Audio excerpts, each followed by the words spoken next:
Welcome to Vince TV. Your host is Sammy, aka Vince Sports on X. As for my co-host Steve. Hello, Steve. Welcome to another chaotic week of Vince TV.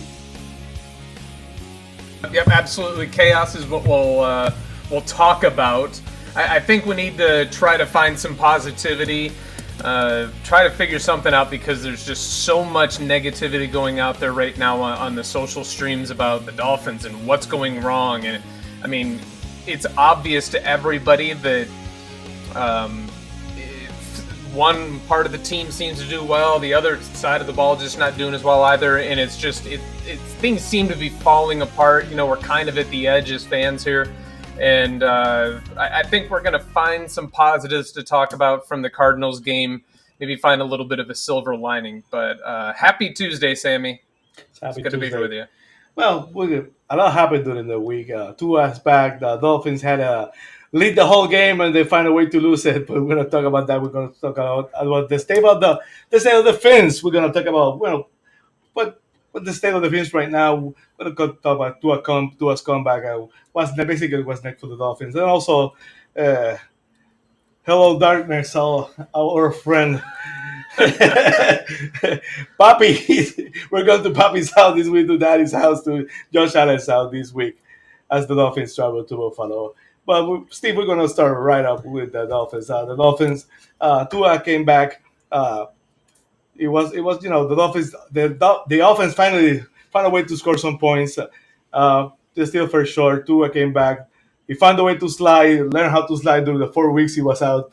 4 games he was out.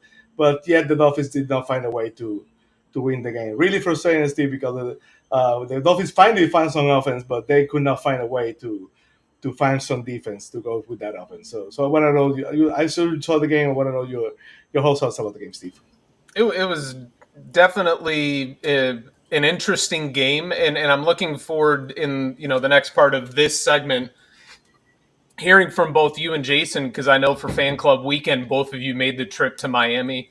I was extremely jealous that I couldn't be there as part of the weekend festivities and just experiencing it, because you could tell there was something different in the air. Tua coming out of the tunnel, it just seemed really exciting. You just had a feeling that, hey, their leader is back on the field, and you could tell that he was excited. The fans were excited. Everybody was ready for it. But I got to be honest with you, man. We were playing the Cardinals on a short week for them. Yes. Because they played Monday night. Yes. So they were lacking practice and rest, and had to fly 2,500 plus miles cross country for an early game for them. For an early game for them. So yes.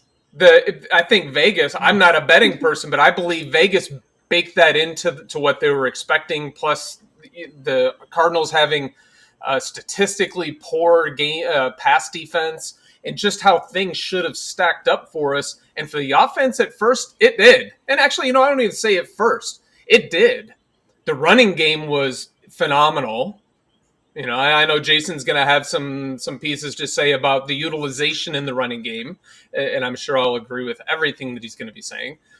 Tua was back, and it was clear that there was a great difference. I mean, call about differences. He actually found Jonnu Smith, which was exciting as well. I won't get into the breaking down of the pieces of it, but I don't know what the hell happened to the defense.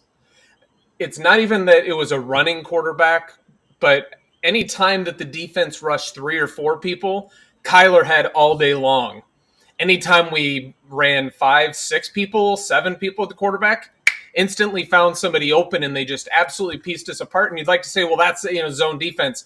From what I saw in terms of stats, Miami was heavy. I think only 7 of their defensive snaps were in zone coverage. All the rest of them in man, which means Kyler Murray managed to piece us apart in what was our strength for the team leading up to this game. It was just it defied the odds of what I thought was supposed to happen, given the Cardinals' short week, traveling cross country, Tua coming back on the field. We should have an offense to complement a phenomenal defense, and this is what happened. I don't know, Sammy. And what's even worse, the guys who were open for the Cardinals, it felt like they were wide open. It's not wide open. They wide open. The tight end was wide open, and Harrison Ure was. He just caught another pass. he just burned. He just banned Jalen Ramsey. But yeah, without further ado, let's welcome the FCB crew of Jason Sarney and Shari. Had a good evening, guys. Hello, Hey hello. guys, how you doing? What Well, about Matt Armstrong? no, Matt Armstrong. Matt is there. Oh, He Matt is ne- back. he needs no introduction. No, Matt is there. I can't believe he's there. Matt, welcome back to Fins TV. Thanks, glad to be here. He's the original Jeopardy champion The original for Jeopardy. Malvides. How are you enjoying Malvides, Matt? What's that? How are you enjoying Malvides? Everything's good, man. Awesome.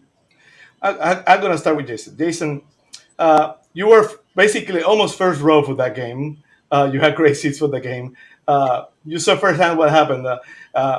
It was really frustrating because the Dolphins, the first drive, they moved the ball really well. They find a way to score. Everything was, we were cooking at the time. But even with the even with the heat, because the sun was burning, I could feel the heat on my legs. On they will find a way to find some shade, but nothing that worked. The defense, what looked like the one who was suffocating. I know they lost a lot of guys on defense. You probably couldn't fill us in because I know you probably had to tell you how many people we lost in that game to injury. But what are your thoughts about the game, Jason?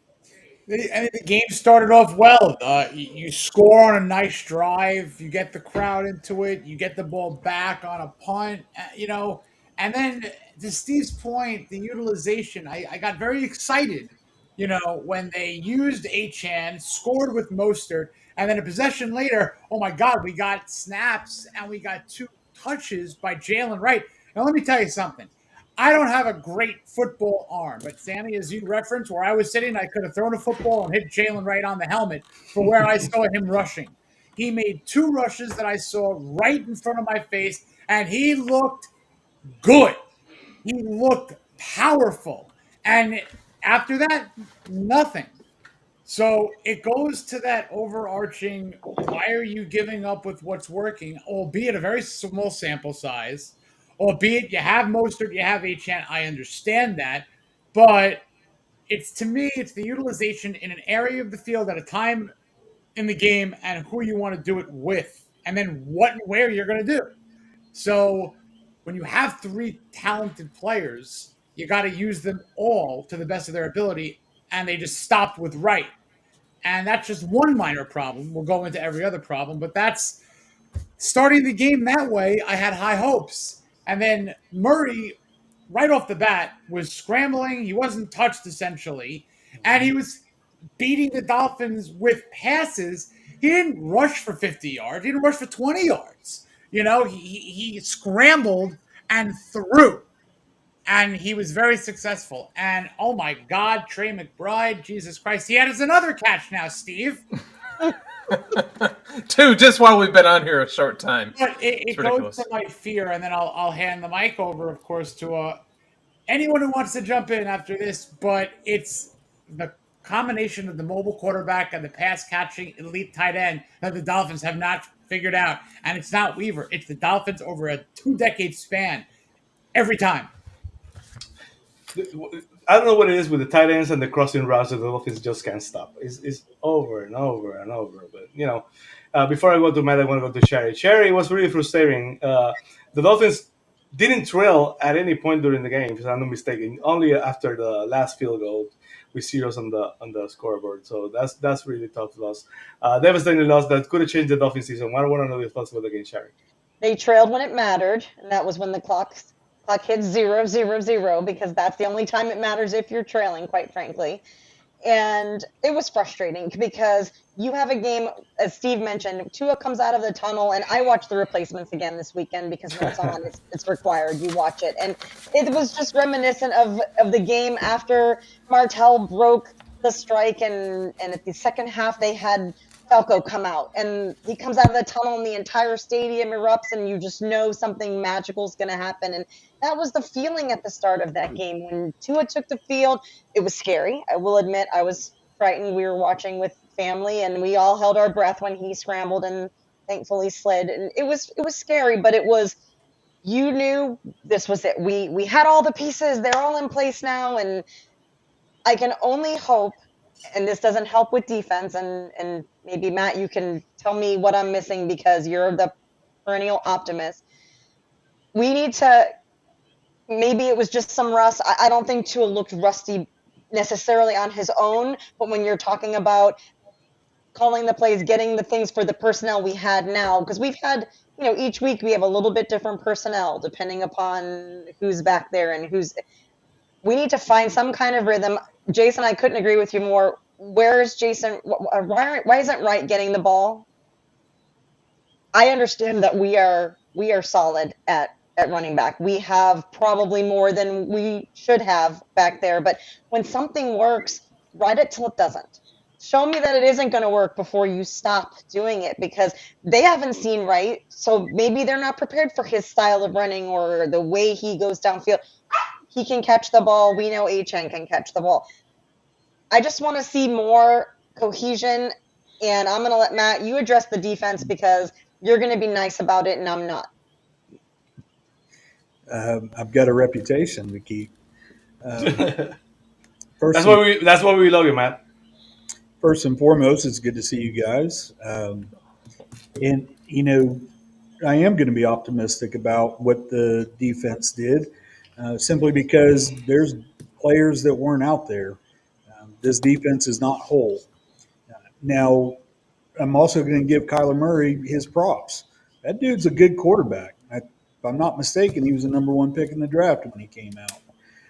Got a guy by the name of Marvin Harrison Jr. that he's throwing to. Some pretty good genes in that guy's bloodlines.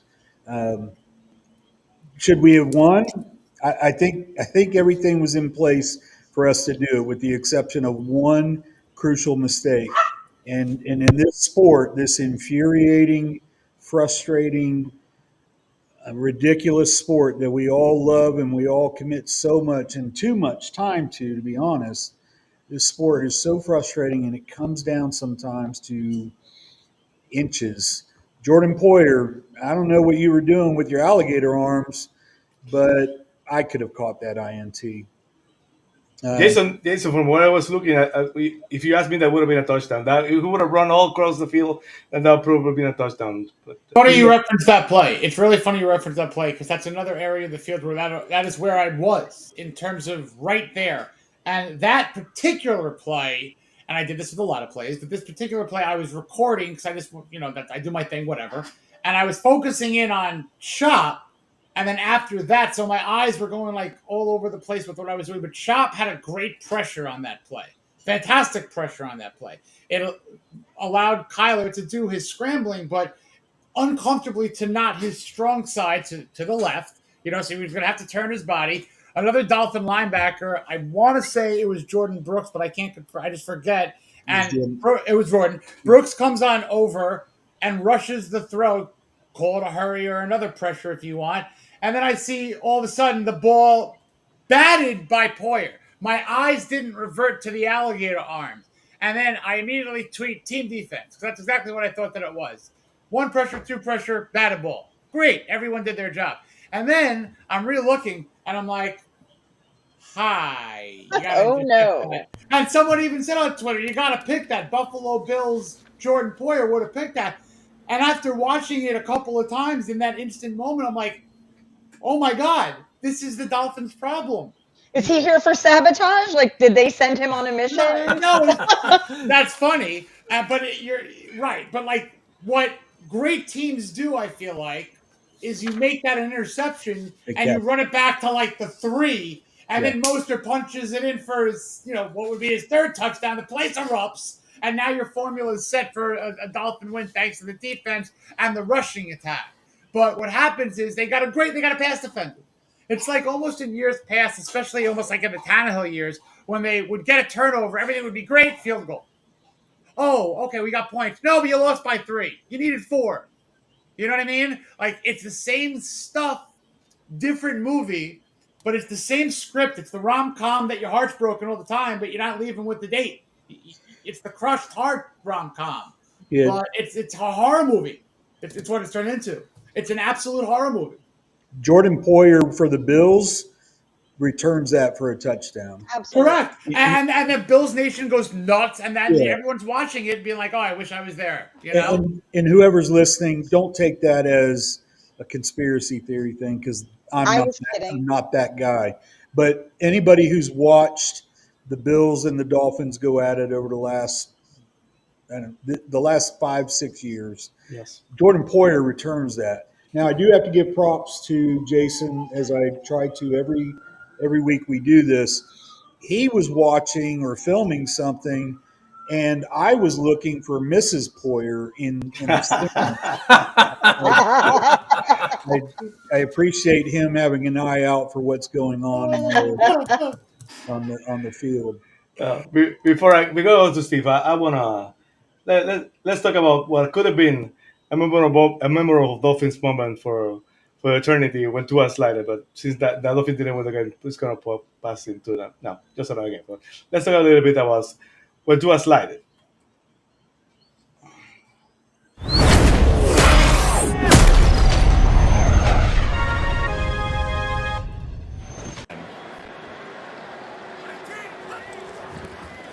They'll rush forward. Tua steps up on the run. Tua can go a long way and he'll slide, and the crowd's going to love it.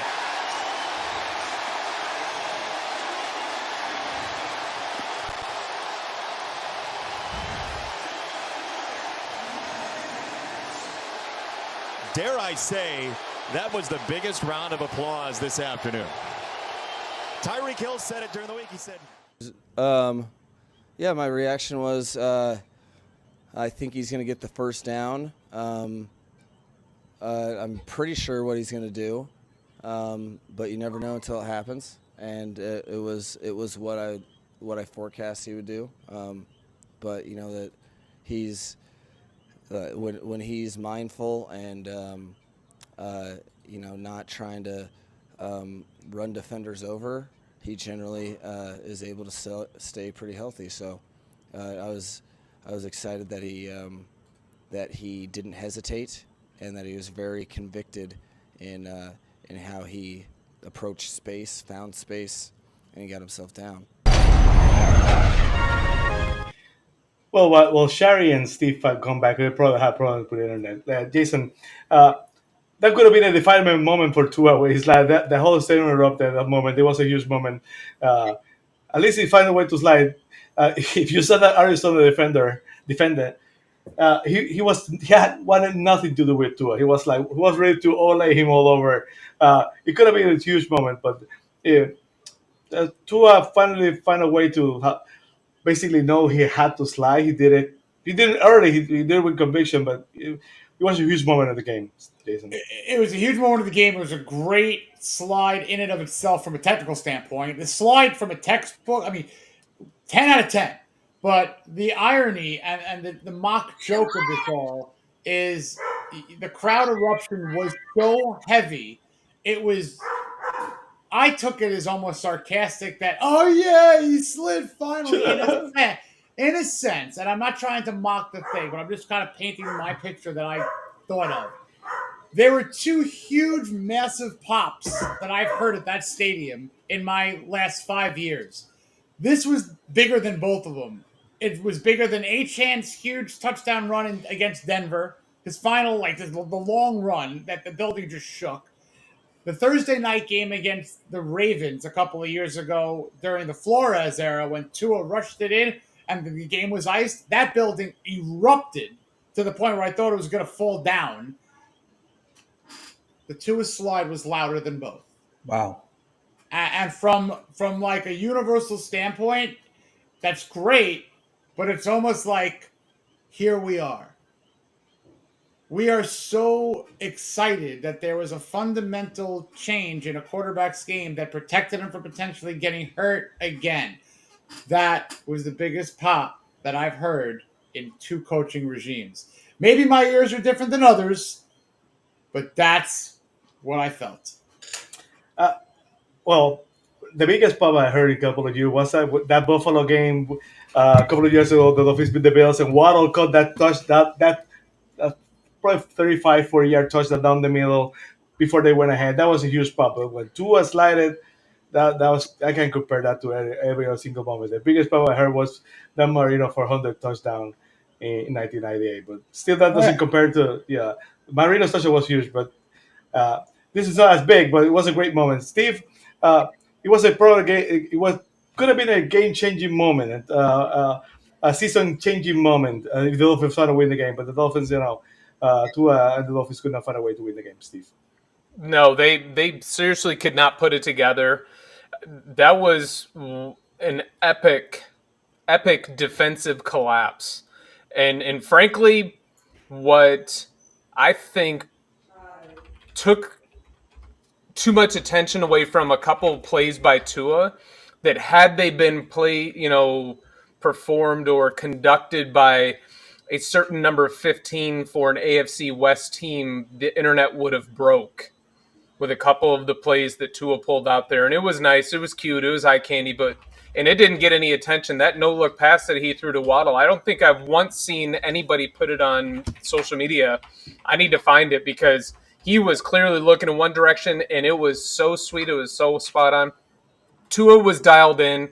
You could tell that he came to play. I don't have a problem with that deep pass that fell way short because, frankly, I think he was about 60 yards in the air, and that's about the limit of what he has. But that was a broken play, and I do want to point out something in terms of seeing him back on the field. It's clearly a different team. This team, as everybody knows, the offense was built around Tua and what he does, and he has two wide receivers that do everything that he asks for. I'm still waiting to see what in the hell is going on with Odell Beckham Jr. because he's had 3-4 targets this season. I didn't even see him on the field hardly at all. I know he was out there, but it just never went his way. Frankly, I have to be consistent with where I've been the past couple of years of thinking about this. Tua goes out there with a preconceived notion of where he wants to go for his first reads, plural, and very rarely will look to that open person because quite a few times during the games when he's in there will be a wide open person and he's not scanning the field. If a play breaks down a little bit, he gets the happy feet and he it kind of just goes downhill from there. There was a stat saying that anytime it might have been you, Jason, anytime that he throws 2.5 seconds and under, he was spot on this game. He was lights out. 2.5 seconds and over, he was like 1 for 7 or something like that. It just wasn't pretty. But also, where the defense again failed against a mobile quarterback who can create those opportunities, we lack that in a quarterback. And that's just not who he is. But we don't have that quarterback who is going to scramble and shake and bake and move around the field, giving wide receivers a chance to come back to the ball and do those types of things. So when those plays break down, they're still going downfield because it breaks down at 4 seconds, whereas when it breaks down for Kyler, he's had 8, 9, 10 seconds in the pocket, and the players, start helping him create those opportunities. But again, the defense. Go ahead. Sorry. No, I was going to say, and that's not even Kyler Murray's skill set waiting in the pocket. His skill set is creating that avenue by scrambling outside, giving them extra time. That way he had so much pocket time that it is absolutely, I could not believe standing there watching saying, how is he standing back there this long and nobody's near him? It wasn't even his feet. It was just the line stopping our line. And that blew my mind. It's a lot different when Zach Sealer, Bradley Chubb, and Jalen Phillips aren't hauling ass towards you too, right? You Absolutely. Again, there's pieces missing there. And you got to give him the props. Something that Steve just said really triggered me as far as the first touchdown for the Cardinals was improvisation. The receiver was wide open in the back of the end zone, and that was not a design play. And then the Marvin Harrison Jr. touchdown, which I was begging for it to have bobbled just a little bit, guys. Come on. That is also a broken play that he ran to a spot, and that's something that they developed a camaraderie on in terms of being able to overcome a broken play. That's just something you don't teach. It's something that comes from practice and practice and practice. Steve's absolutely right as it pertains to Tua, and I'm going to say something that is probably going to piss some people off, but he's a system quarterback. Make no mistake. Number 13 is famous for saying, "Pick a guy and let it fly." I think Tua is taking that a little bit too literally because he's not even giving an opportunity to anybody else. He did give Jonnu Smith quite a bit of, shockingly, but let's see how he does next week. Let's see how he progresses as the season goes on. Shari, please, I want to know your thoughts. Again, Tua sliding down, the Dolphins win that game. You asked me would have been one of the one of the most memorable moments in probably Dolphins history. Probably because of it's funny for sarcasm, because that's the way Dolphins fans we are. But having the Dolphins losing that game takes a completely different turn. I don't want my team to be remembered for their moments that are so great because my quarterback slid. Because that's not who we. I love Tua. I was questioning him at first. Obviously, this team is much, much better team with Tua. But as we were watching and we say, how can this be the same team that we saw last week and the week before just because Tua's back? We can't. There has to be more going on than just Tua, and I can't have it be that my highlight reel is my quarterback sliding because we know if he gets hit, he might be done for the year. That's a concern that's going to have to be addressed going forward, and it's sad because I'm not saying I want Tua to go, but I do need someone back there whose highlight reel is completed passes, scrambling out of a pass rush, finding an open receiver. I don't want my highlights to be my quarterback slid. I get it. It was awesome. We were holding our breath. I was so happy because I didn't want to see him get hit, but I don't want to spend every game going, oh, yay, he slid. Oh, yay. You want to know what it reminds me of, Shari? If we're going to a movie, Little Giants, when they gained a yard, they gained a yard. Yes. We're not supposed to go crazy on certain aspects of football. Correct. Folks. Setting that bar pretty low. Correct. Yeah. Before we end the talking, let's go to some comments, Steve. We had Cosa Nostra. Welcome back. Good to have you back, Cosa. Beer the Fanatic, he's already the W. He's waiting for his victory lap, his weekly victory lap on the history. It's a tradition like no other. Tradition like no other. And Lewis spins up. All right. Beer the Jason dropping mic facts. There you go. Awesome. Well, let me go to the comments and close this. Let me close the comments here. At the end of the day, guys, it's really, really frustrating. The Dolphins had an opportunity to win the game. They win the game. The season probably takes a different turn. We will never know by now. It's frustrating nonetheless. I just want to close it out real quick by saying that we're all extremely frustrated. Again, unfortunately, let's go to Poyer's comments in August that kind of, bothered some people, but a lot of us were nodding our heads that when things go off the rails a little bit, do the Dolphins have the ability to recover? The second that safety happened, it went off the rails, we got knocked down, and we didn't get back up to fight back and prove that we belonged. And in terms of the perfect opportunity again, and I know I said it before, the Cardinals in a very, very high disadvantage of when they had to play, where they had to play, and especially in relation to their previous week's game on Monday night.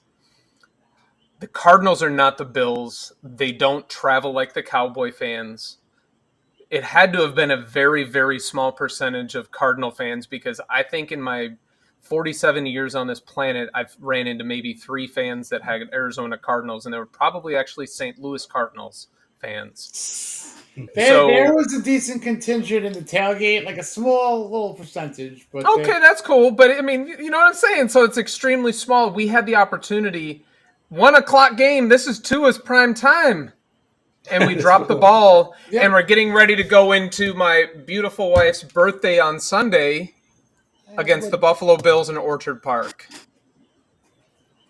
Oh, I totally forgot. Shari and I had the same birthday. Oh, crap! The third? Yes. I forgot that we talked about this. I totally forgot it as well. We Happy birthday. We're going to win, right? We got to get together in Orlando on Sunday then. We got to make it happen. Make it happen, Captain. I will be in Phoenix on Sunday. Oh, that's not happening. Yeah. It's not gonna. Not going to happen. But I will toss one back for those of us that are cool enough to be born on November 3rd. And Steve, 47? 47? Come on, buddy. Yes, He's sir. a baby. He's a baby. Matt, any last thoughts? I just completely lost track. I forgot that Shari and I threw him off by my youth. Something like that. So I think I've shared. I know I've shared this on the pod in the past. Like Steve proposed to Shari on the field at Joe Robbie Stadium and On the 2nd of November. On the 2nd of November, and it was the Chargers blowout. We blew out the Chargers, and to illustrate just how awesome she is and how lucky he is, she's referenced the greatest football movie of all time today, The Replacements, the greatest football movie, and Steve slept through it. It probably a top 5 all-time movie. Period. Agreed. So, yeah, and born on November 3rd. So, way to go, Steve! Yay, Steve! I'll kick my coverage. Something that our kickers very rarely ever do. Yeah, our coverage is absolutely accurate. Yeah. What a segue! What a segue! State of the Fins. Let's do it, Sammy. Let's do it. Let's go. By the way, I just want to. There was a play where you'll remember it from the TV broadcast, but I witnessed a downed punt by the Arizona Cardinals that made me. I was so jealous of that. There's two things I never ever want to happen again: that loud of a pop for a quarterback sliding, and me feeling so horribly jealous that I haven't seen special teams like that. You know. And Mac Hollins made a good play later in the day for another team. It's just bring back Darren Rizzi. There's no good special teams anymore. It's like the balls don't bounce to us like that. We don't stand in a spot and have the bounce into our hand. It doesn't happen. For the record, we did get a fumble. We did recover a fumble, and before that fumble recovery, I felt the exact same way as Shari just said. Like, we don't ever get those bounces. So when Julian Hill filled out my bingo card for dumb things to happen in 2024 football with one player and fumbled the ball and we got it back, that was a lucky bounce for us. Yeah. So I was going to say we recovered enough of our own fumbles that I guess that we did have some luck. There you go. Yeah. Matt putting the silver lining on our dark clouds, like always. How many interceptions did Tua throw on Sunday? 0. None. Yeah, I mean, I'm not blaming Tua, so I see in the comments that it's blaming Tua. I don't think anybody here is blaming Tua. Nobody. I think we're just discussing all facets, and that's just happened to be the segment to discuss Tua and the slide. But nobody here is going to stand up on a soapbox and say Tua's the problem, because that's not the truth. Tua wasn't the problem at all. The team lost the game. The defense, who is known for adjustments in the second half, even the fourth quarter, gave up the most points. Had such a horrible fourth quarter time on the field. You know, they didn't really have horrible metrics leading up into the fourth quarter, but they just couldn't stop the rushing quarterback, eluding to make the plays. They just couldn't figure it out. And between Harrison Jr., between McBride, the safety was once the safety happened, you knew that it was going to. Anybody who's seen any Dolphins football in the last quarter century knew this movie is going to reel the way it's going to reel. So quicksand. Oh, by that point in the game, knowing that we were not stopping them, you just knew we were all waiting for that. We burn our timeouts. They're going to get the first down. Game, set, match. We've been there. Absolutely. before we go to the Dolphins, we have a comment over here. I'm pretty sure Steve gonna get it. Your show is terrible. You are nothing about defense with a C. And then he says, he's all kidding, of course. A shout out to one of the first people to really truly engage with Finn's TV on the application formerly known as Twitter. Just gave us the best grammar lesson of not how to use grammar or spell and have a civil conversation by opening up. I think he called us morons in the first post to us. It started low. It never got any better. Even Jason intervened. Jason even got in. I mean, look, I'm going to say this very seriously. I'm not one to cause a stir on Twitter. No, we know. That's what I mean. But when I see something so egregious like that, I mean, come on. And just whatever. Twitter's a cesspool toilet. Wait, I talking about cesspool. Let's talk about the state of the Finns.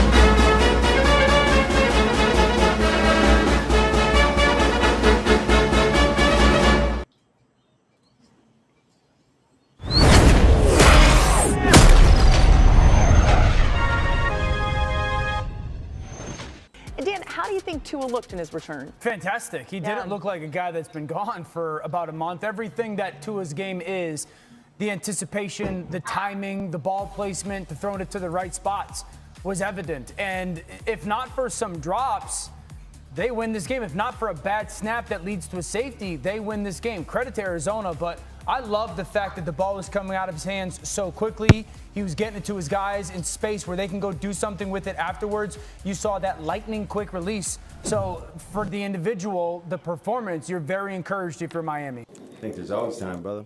There's always time. 17 games, it's a long time. A lot of games. So whether we're counted out or we're not, doesn't matter. We're going to continue to play football.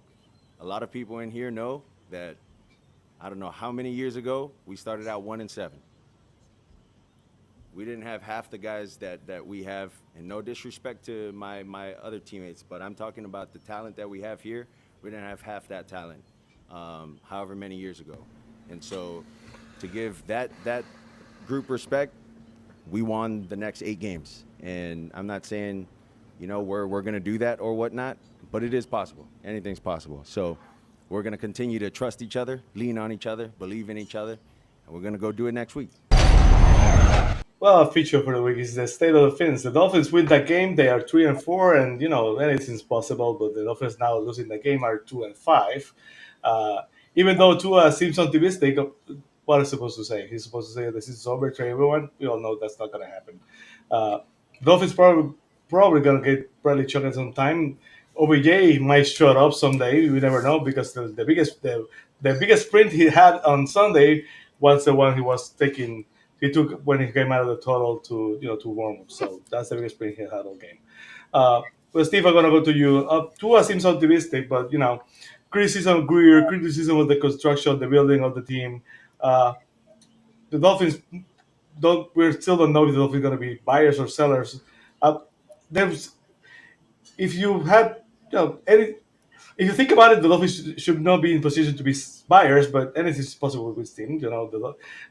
Chris Greer might try to do whatever it takes to save his job. I don't think he's going to get fired at the end of the year. I think probably Steven Ross is going to give them another year to both Matt and him. But I want to know what are your thoughts? Let's see the state of the Finns right now, going forward. State of the Finns. I mean, I really wish that I had more time to preview the rundown that you provided 2 days ago. I'm sorry. Oh, I'm sorry.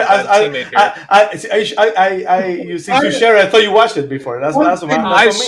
I should have done more preparation for this because I would have stood in front of a lectern and given a state of the team speech.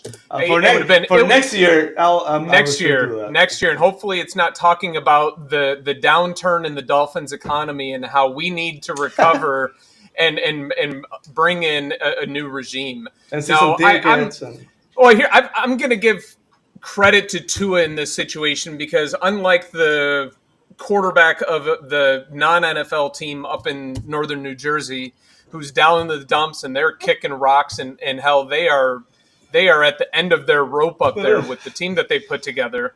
I respect him for he's being paid to be the leader. He was given a franchise extension for this team, and if he stood up there and was down in the dumps and upset about what they'd done, he would be getting ethered everywhere. So I give him credit, a little bit too much bravado. But you know what? What's he supposed to say? I do believe that any given Sunday, the teams can turn things around. It has happened in the past. I saw the stats, very, very low percentage of us getting to the playoffs. But as the Dolphins always seem to do most of the time over the past 15 years is we end the season, we hit December, and we're in the hunt. I expect that to be the case. Buyers, sellers, I kind of get it out of the way right now. I really have no expectations that they're going to do anything. I just don't think that we have the capital to go out there and spend it. And frankly, if you do spend it, I'm not sure what one position you find that's going to all of a sudden turn the tides and be like, hey, God, that's the piece that we were missing. We're missing Bradley Chubb, who I guess, according to what I read about head coach McDaniel's presser the other day, is it was a knee plus. So there's something else that he's dealing with or something like that. That'd be a really great piece to have on that defense. David Long Jr., for God's sakes, I don't know. The dude had an absolute train wreck of a game.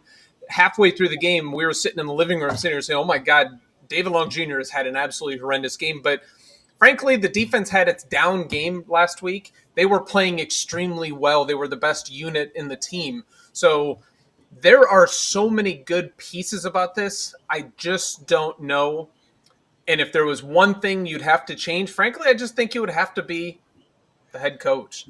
Not changing head coaches, but he needs to flip a switch and find some way to get himself into what am I doing wrong? How am I going to change that? Losing that predictability and just calling a little bit of a different game so he can stay on top of things and hope the defense doesn't have a repeat performance of what they did last week. So, something I want to just build on real quick, if you don't mind that. But going back to that Tua press conference where he referenced a few years ago under the Flores regime where they rattled off the 7 wins after the 7 losses. And then he said that the team was different, not half the talent. Offensively, I agree with him. He only had Jalen Waddle on that squad that's the same from these two teams. But defensively, who was on that 2021 team? Well, let's talk about the similarities. Emmanuel Ogbah, Jalen Phillips, he's hurt now, so I get that, but he's still on the team. Javon Holland, Zach Sealer were on the team. But here's where I'm going. On that team that turned around that 1-7 defense and team were guys who you've said goodbye to. Brandon Jones, Christian Wilkins, Andrew Van Ginkel, and Raekwon Davis, and Xavier Howard, and has decided to not utilize Nick Needham. These were guys that made that 7-win possible. But you didn't retain half of these guys that were on that unit. So now, me too, and I honestly, it's almost like I fear when we go down that thread because I can't go down this road anymore with Van Ginkel.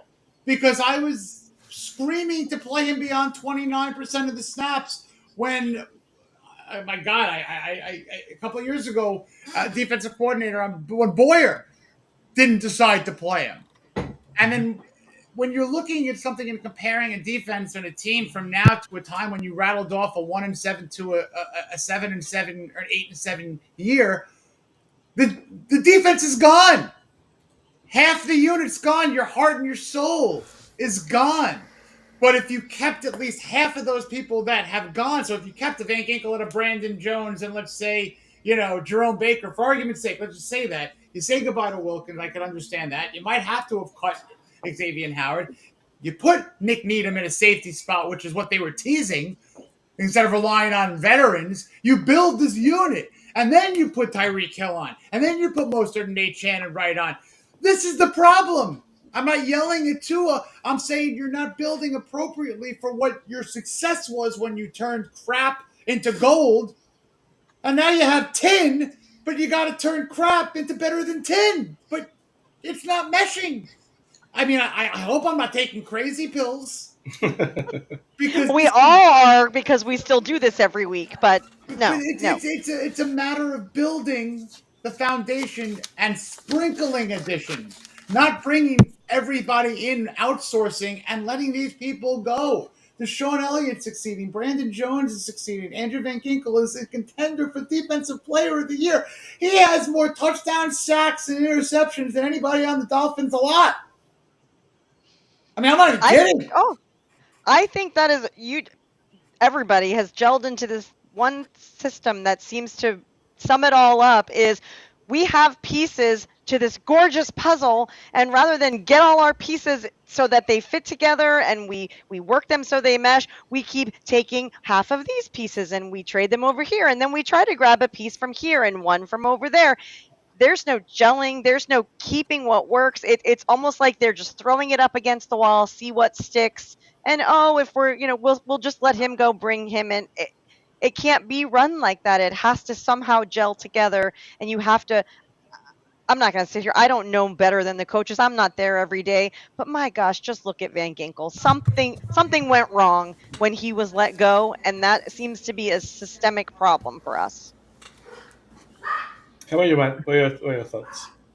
I just want to know if Shari is aware there's an imposter in her house. Like, I don't know who that guy is, but can you please bring Steve Hallett back? Because you just went off on Steve or whoever you are is not the Steve Hallett that I'm familiar with. The visor. Do elaborate. I've known the visor. You know what the visor? I think Sherry's over there pinching his arm or something. Like, wow. We're in opposite rooms. We're on opposite sides of the house. What did I do differently? I'm still the same Steve. What did I do differently? Yeah, that sounds like something that someone who's mimicking you would say. Like, you have never been that upbeat and positive. Never. Not only have you been like, you're off the ledge every single time. It's been, and then you defer to me. Matt, bring me back. And we know this. Everybody on this panel, the people in our audience know that you will at some point say something to the effect of, Matt, help me out. I need some of your positivity. And here I am sitting there going, this dude we've traded places. We have. Okay, Matt, it's opposites day. It's your turn to be negative. Hit me, man. I feel much better. And if you want me to go down that path, let's go. Okay? Let's do it. So, Andrew Van Ginkel, I would love to have known, and I don't know that we ever will. Maybe they'll write a book. But I would love to know what the straw that broke the camel's back was on that deal. I'll tell you. It was $17.5 million. No. It was 2 years, $17.5 million, and they said no. And before I abandoned Twitter, I've seen and you're absolutely right on that. But I'm talking about in the back room. Somebody sat there and goes, yeah, this guy's They didn't view him as an every down player for the edge position or the outside linebacker. But however, as I've yelled to the top of the heavens, when he has been put in the position to play 80% of the snaps or more, as a Dolphin, the team was 11-1. Yeah, you're preaching to the choir. And they just didn't see him as a guy who can consistently do it. So it goes to the point where there's a misevaluation of who are the people to be on the field more consistently. We're seeing it with Jalen Wright. We're seeing it with Malik Washington. These are early examples of who I feel need to be on the field much more earlier in their career, or else you're going to lose them and see them succeed somewhere else. Brandon Jones, under Brian Flores, led defensive backs in sacks. Vic Fangio and Josh Boyer said, you know what? Let's not use him that way. And he got exposed in coverage. But if you utilize him to the point where he could almost be like a Jack Joker linebacker because he hits like a rocket missile, he succeeds. So it's a misutilization of talent. It's like a controller putting an AP person in AR. No, you put an AR person in AR and an AP person in AP. And the bookkeeper will do the books. That's accounts receivable and accounts payable for those Correct. of you who have no idea But that's what I'm trying to say here. It's like any organization, no matter it's football, construction, real estate, anything. You got to put your people in the places to succeed. But what do you? So are we in? I feel like we're in a situation where flash to Greer's press conference 2 years in a row, and what does he say? Don't worry about it. Don't worry, you guys are more worried about this than we are. We know what we have in house. Clearly, that's true. But the last time you said that was in regards to the O-line. You don't think it's the whole team? They're constantly trying to think that they're smarter than the other people and trying to do things differently. He's back, Matt. He's back. Yeah, there it is. Oh, thank goodness. I can't handle your positivity, Matt. I was worried there for a second. I was worried for Shari. I thought there was a bad guy in the house. Well, there is. He's just back. Help me. No, so in pre-production, Jason, I want to give you a chance here because you brought up a phenomenal point. I'm not going to steal what you said. Last two big changes that the Dolphins have made organization-wise, what have we done that hasn't worked out? And I can tease it further if you need me to, but you brought up a very good point. I think it warrants being talked about here. I got it, and I'm going to also kind of hit me on my own head and say that I believed in what Chris Greer, when he took over this full regime. Yes, he was the GM or scout or going back all the years, and in 2016, 17, whatever. But in 2019 was when Mike Tannenbaum was gone. He was fired after the 2018 season.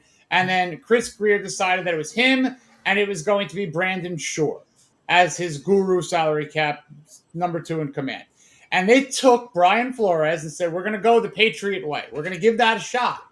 We're going to bring in Josh Boyer. We're going to bring in Landon Roberts. We're going to bring in Eric Rowe. We're going to basically go South Florida to New England. We're going to literally bring that whole mindset. And it didn't work. And they got rid of Flores. They got rid of that Patriot way. And they said, you know what? Let me give it a shot at the San Francisco 49er way. I like this Kyle Shanahan offense. I like that tree. Let's get the guru. Let's bring in Mostert. Let's bring in Craycraft. Let's bring in Wilson. It was the same script, as I referenced before, but a different bad 80s movie. The Patriot way didn't work. The Niners way ain't working. So I'm asking myself, right now. It's correct, but at least they had gone to Super Bowls and they're dealing with injuries. I mean, I get it. There's only so much bandages you could put, and of course they're at that end of that little Kittle and McCaffrey. I mean, he's hurt. What can you do? But they went places. That was working for them. They just couldn't get the ring and win the Super Bowl. But the Dolphins have failed at 2 other teams' visions. So for me, I'm asking myself, as much as I was on board with Chris Greer for that mindset, do I want to see the third movie after a sequel and the regular movie ended in a horrible way and then someone said, or I realized, you're stealing someone else's script? You're not even being original. There's no individual vision because he tried to imitate 2 other regimes, and even what he's trying to do on his own ain't working. Okay, so good, excellent. Thank you, Jason. So now I want to go to Matt, because Matt telling me, hey, no team is ever out before the season starts. We were only 7 games into the season. It's not over yet. Why is the state of the Fins in a good place that we should not be cutting bait with GM at the end of the year? Why? Who said we won't? We don't know what the end result of this season is. No, come on, man. But I am willing and patient enough to sit here and say, well, we didn't have our starting quarterback for 4 weeks. I'm willing to sit here and say that we did not have the guys that got us to 8-1 last year. The short memories are staggering to me. And it's so easy. The world wants to go and say, fire Greer. I haven't been on Twitter in, I don't know, a month. I guarantee you there's some knucklehead out there who's got fire Chris Greer as like his banner on his Twitter page or whatever. You would be correct. Right? It's the go-to. It's the thing that everybody wants to do. And the craziest thing about this is McDaniel still has enough cachet that they're not yet at the gates to fire McDaniel. Yeah. They want to go above him and get rid of Greer, the same guy that got Teron Armstead in free agency and all the other stuff he did that year without giving up one first-round pick.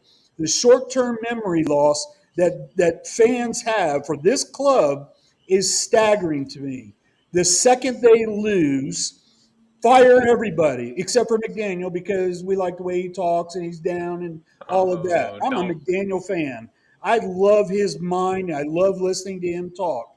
But I'll be the very first one to tell you that the plank is short, man. Your number one guys haven't really done anything. They haven't done anything, and that's a part and parcel of the package you put on the field. Now, if you want to sit here and say, well, Greer had something to do with Tim Boyle and Mike White getting shipped out and Skylar Thompson still being on the team, I'm all for that.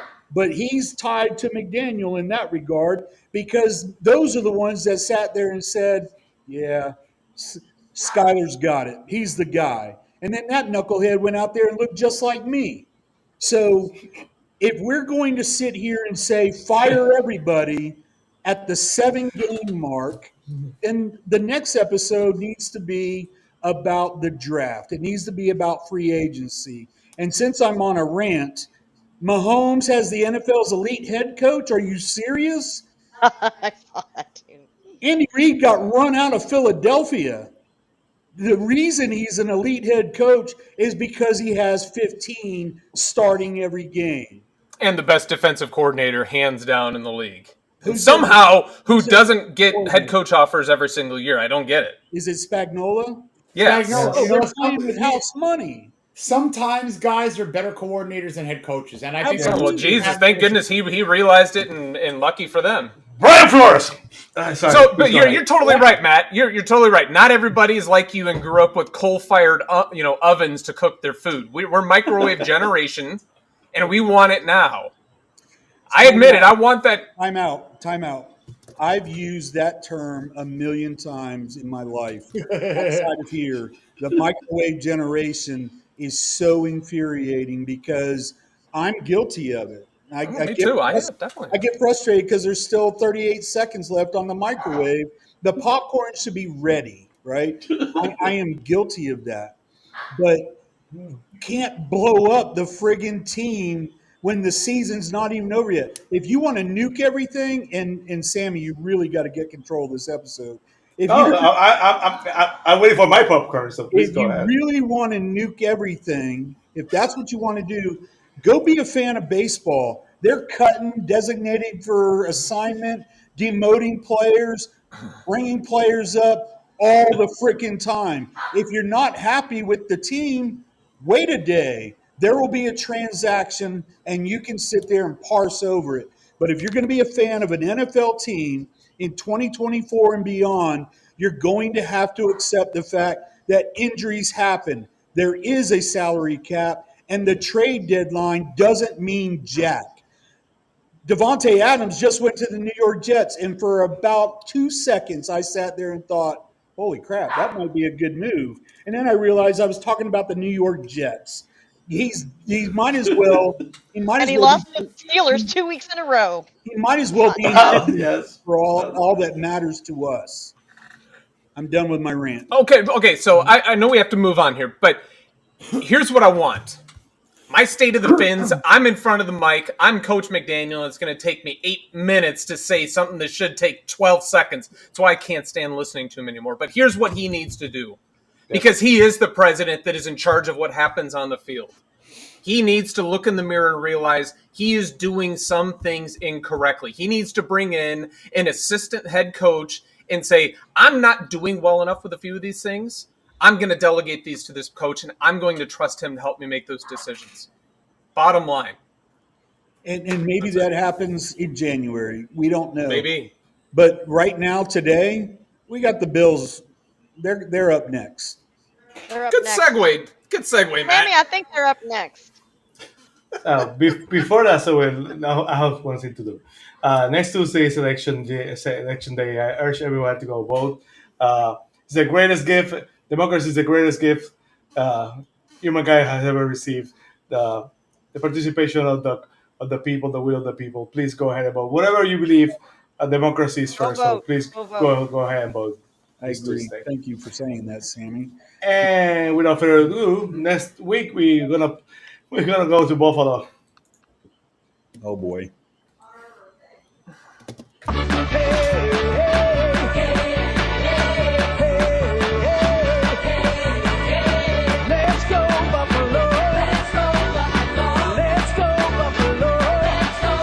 I hate that song, but for what it's worth, the Dolphins right now have the 22nd total offense. I think that's up from before. That's a little bit of a jump. The Bills are present at number 13th, and on defense, the Dolphins somehow had the top 6 defense, and the Bills had the 16th ranked defense. So that's kind of interesting. On the weather, there's 54 is expected as of now, 54 degrees, chance of rain and showers for it's Buffalo, so you know what's going to happen. The Dolphins are going to go there and they're going to start raining, and here we go. The Dolphins go back to Buffalo. The only the only game I remember was that snowy game that on a Saturday night the Dolphins had a chance to go there in Buffalo and win, but recently has been a shepherd horror for the Dolphins.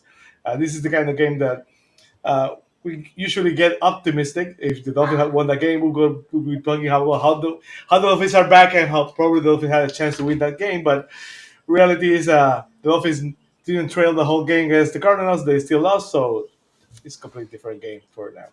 So first I'm going to go to Steve. Steve, it could get ugly in Buffalo this Sunday. So what do you expect of the Dolphins? Before we go to the keys of the game, on defense and offense, it's not going to be probably still going to be pretty in Buffalo this Sunday. I'm going to open this by saying, Sammy, that I am 99.9% a fan of all of the things that you put on our podcast for sound. You ever put that song on this podcast again, I'm going to take a hiatus. Yep. I grew up around that crap, and I will not deal with it now. I did it for you. Horrible. I went to college up in Buffalo. I went to 2 games out of my 4 years there. 1 loss, 1 win. Every time they have a point, every time they have something good. It's like the Buccaneers with their cannons. It's horrible. It's obnoxious. Okay, here's the bottom line, Sammy. Yeah, but the cannon's cool compared to... Cool. Good God, man. It's not cool. Even I'm too old for that. You're hearing. You don't hear it that well. For the young people... Oh, dear Lord. Oh, boy. So Matt, I live with this. And I think we're basically the same age, so... She does. So... I am very, very much in the team no expectations when it comes to this game. Buffalo has somehow found a way to lose some of what were coined as their key pieces that they had, and you just realize, hey, they had a way to make it a cohesive team in how they performed the last few years. As much as I cannot stand him, they have the Dolphins' kryptonite under center. And they have yet to find a real way to spell him without, 95-degree heat, 95% humidity, and a very long game in Miami.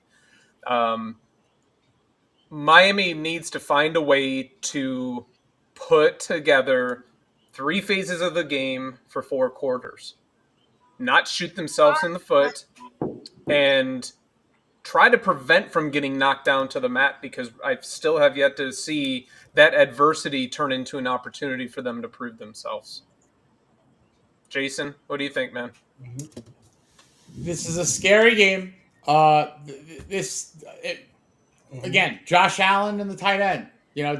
These are areas that plague the Dolphins. If Josh Allen has a good game, the Bills are going to win. If the Dolphins figure out Josh Allen, the Dolphins are going to leave there maybe with a win. Now, offensively, you got to utilize your talent the right way. Now, in his short career, Devon Achane has been phenomenal against the Buffalo Bills in 3 games. He has over 300 scrimmage yards. He has over 11 catches. He has 4 touchdowns. When you have a player that has more touchdowns scored than games played against an opponent, you need to utilize him. You know why? Because they've all happened in the last 17 months. Play him the right way. In the slot, outside the hash marks. Now, who's going to run inside the middle for 11 to 15 times? Jalen Wright, Shari. Yes. Take it over. Yes, Jalen Wright.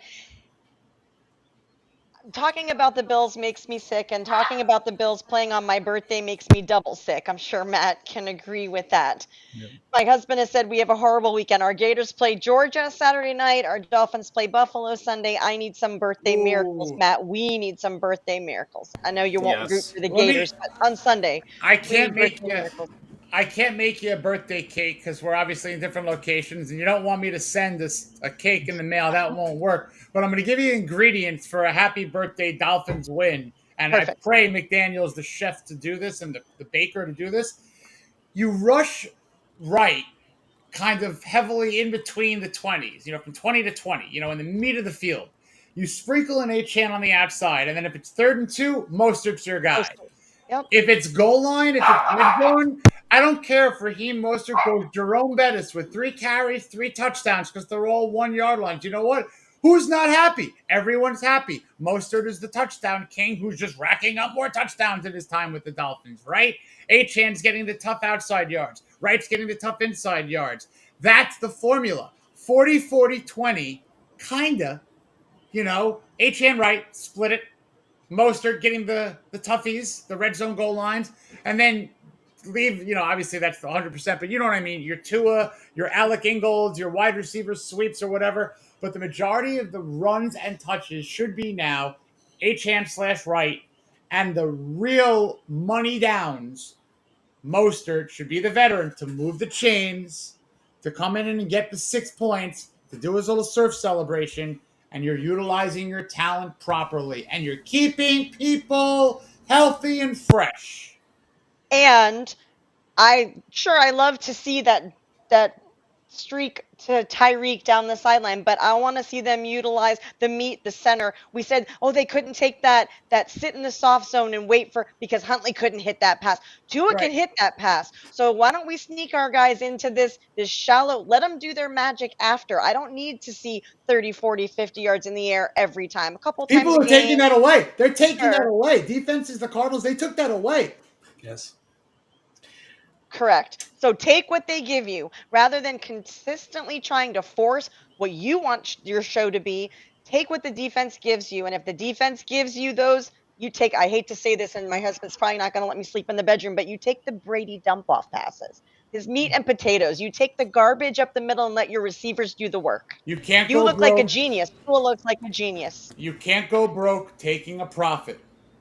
That's it. Correct. It's birthday week. You get a pass today.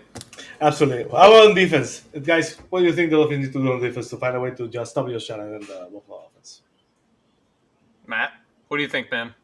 What do we got to do on defense? Show up, Yes. get on the plane, be there. I remember what I said for game 2 of the season, and that was basically contain Josh Allen. I'm not going to say hit him as hard as you can because that's not going to make a difference. The NFL Legs. let him play. Legs. But the reality is they got to show up and they've got to be disciplined. They're shorthanded. Hopefully Sealer's back. He can create that pressure that he does. And if he does and Allen starts to get flushed, you got to maintain your discipline. I think that truly the bottom line here is Miami 27, Bills 24. Wow. There he is. Well, I would not dare to even try to I'll take make it. a prediction. But I'll take that would be a great birthday. I was going to say 27-23, but that wouldn't be our way. They'll miss a field goal at the end. I'm calling it. They will give us all the worst feelings in the world before it doinks. Any last stuff, Steve? What are you going to do when that happens, Steve? When what happens? When what I just The said doink. happens, what are you going The to do? doink? happens. And it's not Jason Sanders doinking. Right. Be extremely happy. Be as happy as I was when they beat Buffalo the last time in South Florida. No, they really have to find a way. What was that stat for their offense? They're 13th in the league. I don't know. They just seem to be performing a lot better than that. Josh Allen is playing the best ball of his career. I think last week he finally threw his first interception of the season. What's he at? 14 touchdowns to 1 interception. For God's sakes. Hopefully It's the ridiculous. floodgates will open now. Well, you have to hope so, and you also have to hope that we take the opportunities when we get them. When that ball pops up and or we get our opportunity to get our hands on it, that our arms don't all of a sudden become a foot shorter or something like that. They have to go up there and they have to play with a purpose, and it's time for the collective whole of the players to become a team and start playing like that. And they show up, they play for a reason. You know that they're going up there with the hope that they can win. They just need to find a way to execute for 4 quarters. And give me 2.5 of the phases. I'll take the special teams for what it is. But, just give me a good game. Just give me a good game. My brother-in-law said it best. He hopes his liver can take the game and the election, but mostly the game right now. And he hopes his liver will survive. And it's our birthday, Matt. We need to get through it, and we need to come out with the W. So the rest of the day is just easy breezy. Well, this is the word.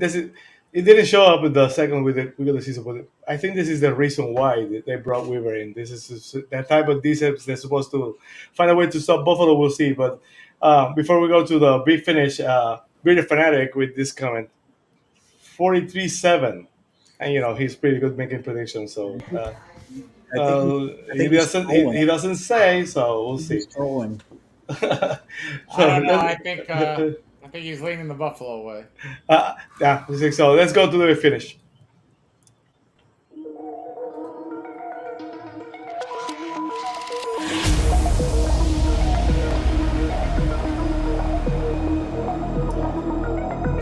Shari, take your time. I know you're busy. I know you.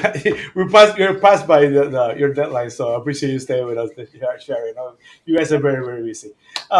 We'll do a big finish video. Please like and subscribe. The hardest working man in Dolphins Nation, Jason Sarney. Where can they find you, Jason? Dolphins Talk right here. I love doing this with you guys on Tuesdays as well. And I'll be hanging around Twitter. I might go the way of Matt and leave that place one of these days, but I don't know. It's like you can't leave. I definitely have to stay off it after I go to bed because then I don't sleep. So yeah, it was even though the game didn't go away, it was a great weekend. Dolphins meet up fans all across the world, from Germany, from England, and from all the Florida and the United States. Met up. It was a great moment. A lot of great fans, seeing a lot of great people. Hanging out with you, Jason, was a great moment also. I'm sorry? I was going to say it was amazing hanging out with you, and thank you for smuggling coffee. Yes. Because I had to smuggle it myself back home. My bag got confiscated. The TSA looked at me in the eye. This is your bag? I'm like, is it the coffee? He's like, yep. Yeah, but customs from here from Puerto Rico to Florida are kind of a little bit tougher. So I had to go to customs. They stopped me because of the coffee. I had a good laugh about it. So I'm just glad I could make it. It was delicious, and it's awesome. It's 3 cups light. I took 3 cups down today. It was so good. That's awesome. Glad you enjoyed it. So let's go to the Fizz TV Top 5 Power Rankings.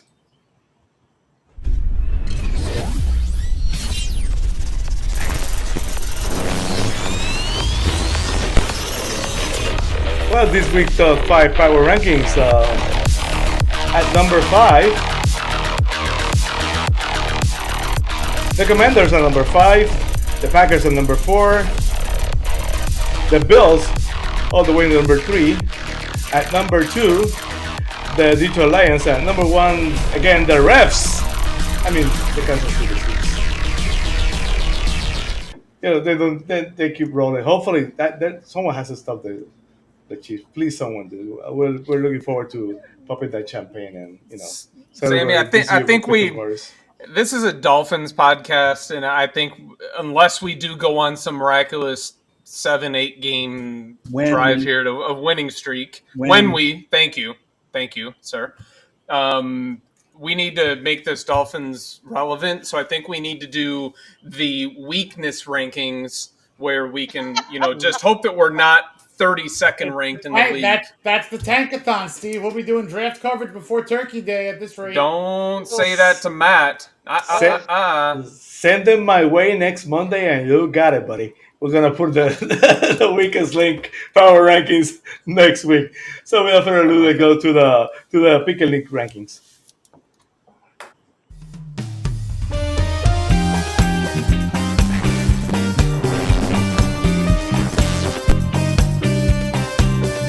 Where's the pick and link rankings at number 10?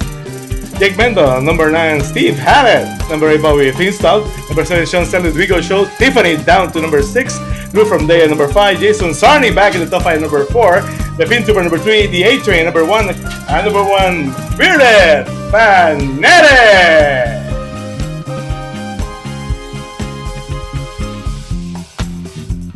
Yeah, I don't know if Bearded still, but he's here. I'm pretty sure. There he is. Spiking a football. And there he is. Woohoo! Still at number 1. Well, again, it's voting. The polls are open in a lot of states, so please go ahead and vote. I don't know if we're gonna have Pins TV next Tuesday, election day. We're for sure not gonna have a show on Tuesday. If I know recruited at a psychiatric facility by next Wednesday, Steve and I were going to decide if we can make this show next week. I think that's the joke. He knows why I say this, so we'll see what happens. So again, guys, thank you, Shari. Thank you for joining us, Steve. My man, the 1% Mr. Perfect. Maranson, thank you, buddy, for joining us. And I know you're very, very busy. I really appreciate you. And thanks for joining us, Beard. The hardest working man, my friend Jason Sarney. Thank you, my brother, for joining us. Again, we'll see. We'll keep up to we'll let you know on social media if you're gonna have a show next week. But thank you, Shari. Thank you for joining us. Happy birthday, Shari! And thank you to Matt. Happy birthday! As always, and every time you take your 80th trip around the sun, my man. I love you, Matt. As always, when you say Miami, no matter what, you're talking Super Bowl. Fins up, y'all. Fins up. Thanks for watching Fins TV. Please like and subscribe.